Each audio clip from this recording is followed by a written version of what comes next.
Hello guys! Magandang araw saan man po kayo lupalop ng mundo. Sa ngayon po ay magluluto tayo ng chicken mushroom, my own version. So fry ko muna yung chicken. Nilagyan ko lang siya ng konting mantika. Garlic. Bukin. So, habang hindi pa mainit, ilagay ko na siya para hindi po magtalsikan ang mantika. Yan, para hindi magtalsikan. Naghahanap ko lang para para sa aking mga pagkain. So, yan ako yung naisip ko kung ano nga luto itong chicken mushroom. So, kailangan ko na siya para matanggal yung lasa niya. Tapos yung hindi natin sa mga oras. Galing ko yung para hindi sa mulok. So, kailangan natin para iminit. Yan. Balik ta rin natin mamaya after 5 minutes. So, balik ta rin na ho natin.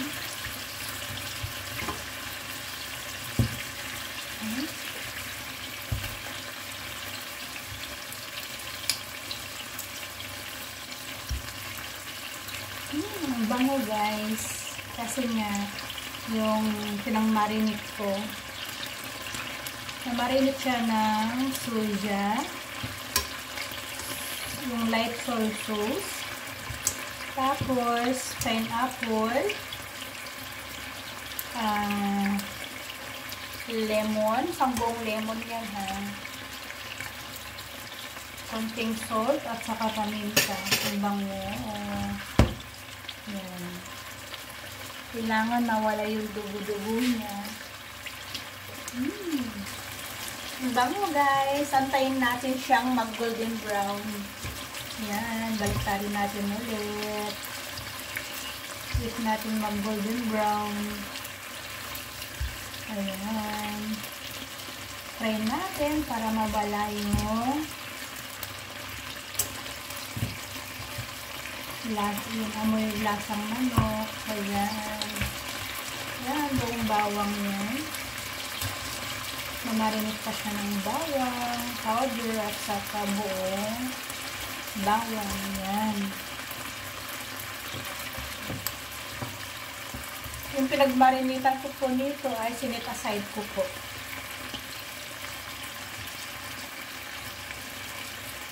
Bango, bango. Bango.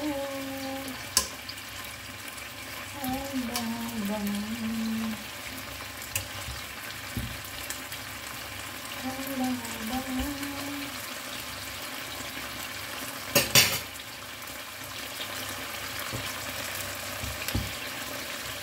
Hintayin natin na mag-golden brown. Wag lang masunog. Ayan guys, nag-brown na siya. So, pwede na po natin hanguin. Yan, hanguin na po natin.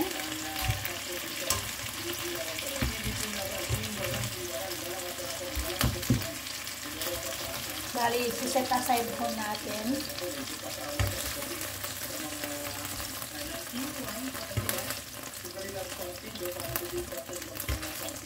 Yan. Huwag po nating hugasan kasi ito po yung gagamitin mo natin. Ayan.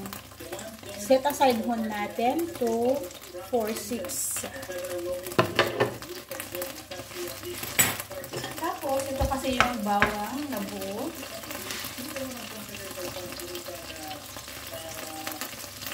Ito yung pinagmarinitan ko. So, tanggalin ko yung mga bawang kanina.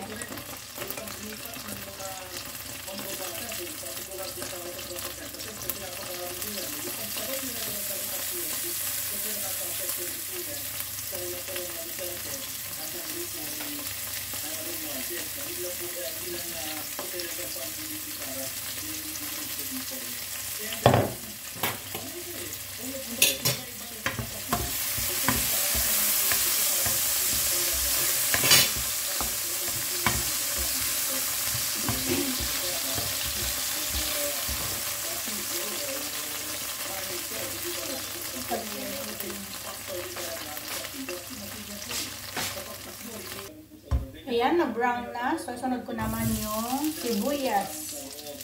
Ayan. Sibuyas.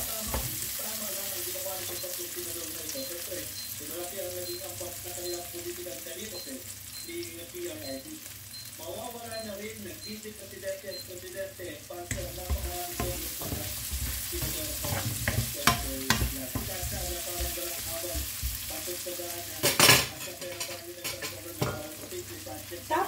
ko po yung Knorr cubes. Lagyan ko po siya ng tubig. Ilalagay ko sa microwave para lumambot siya. Ayan, ang bango guys.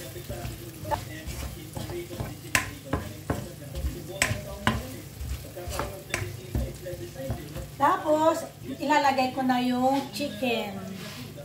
Ayan, ito na yung manok kanina. Kasi nag-side ko. Ayan.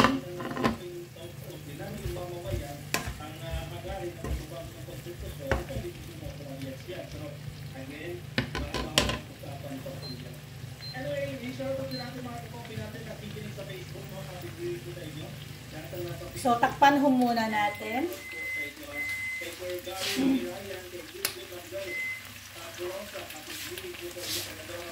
Ito po yung pinagmarinitan ko ng chicken. So, ilalagay ko na siya.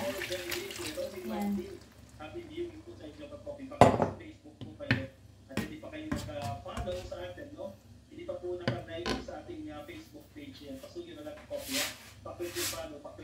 So, takpan ko muna. Hayaan natin na kumulo. Antayin natin ng 3 minutes. Pagtapos ng 3 minutes, ilalagay ko na yung kalabasa. Antayin natin siyang kumulo. Ayan guys, nakulo na siya. Ilagay na ho natin yung kalabasa at saka mushroom.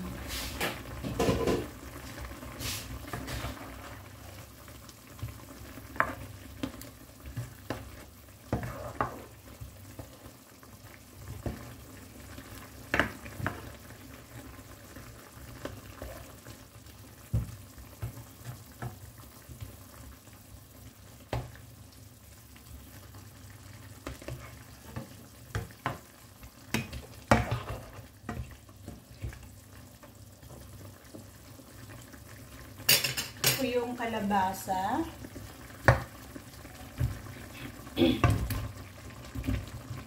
Ayan.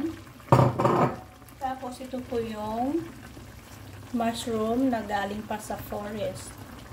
Ayan. Binigay ito ng kaibigan kong Pilipina.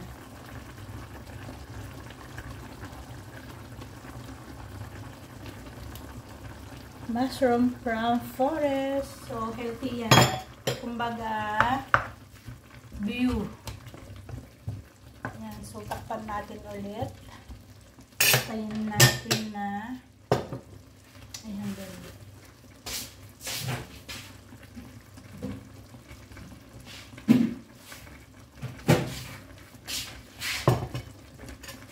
Ito rin po yung Knorr cubes. Ayan.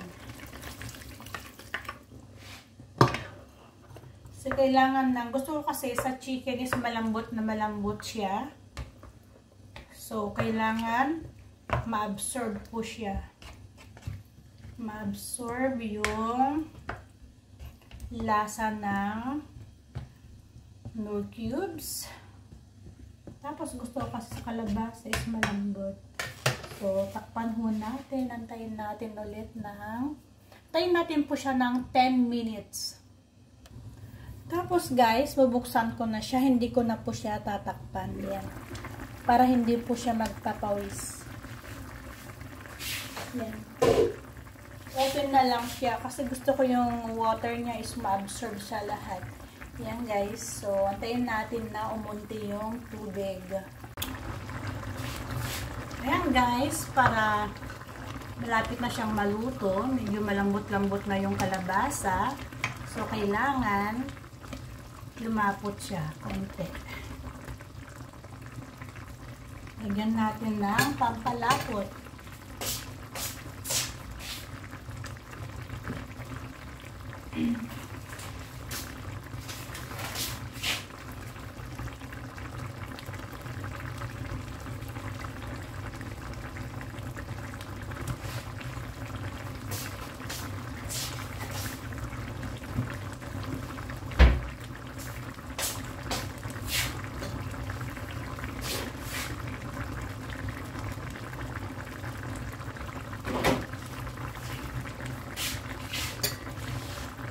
Ito guys ay corn flour.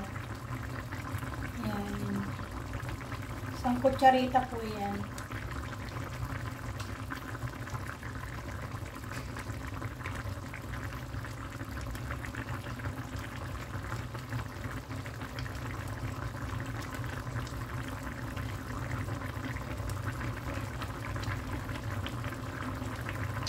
natunaw na siya. Yan. Para lalapot po siya.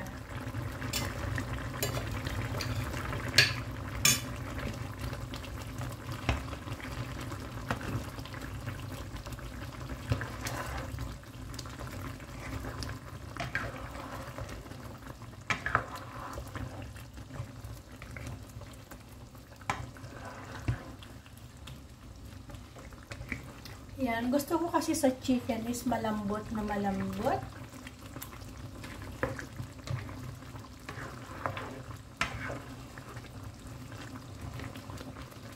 Tignan nyo guys, oh, nag-aangatan siya. Yan, yan gusto ko sa chicken. So, mga 5 minutes, pwede na to. So, antayin natin ng 5 minutes, hayaan lang natin na ganyan. Huwag na po natin tatakpan para wag po siyang magtutubig, para po lalapot siya. Hayaan natin ng 5 minutes.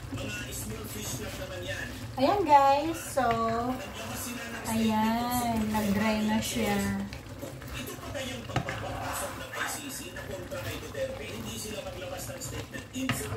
Ayan guys, ready na. Ayan guys. Ayan. Ready na guys. Kainan na. Thank you for watching.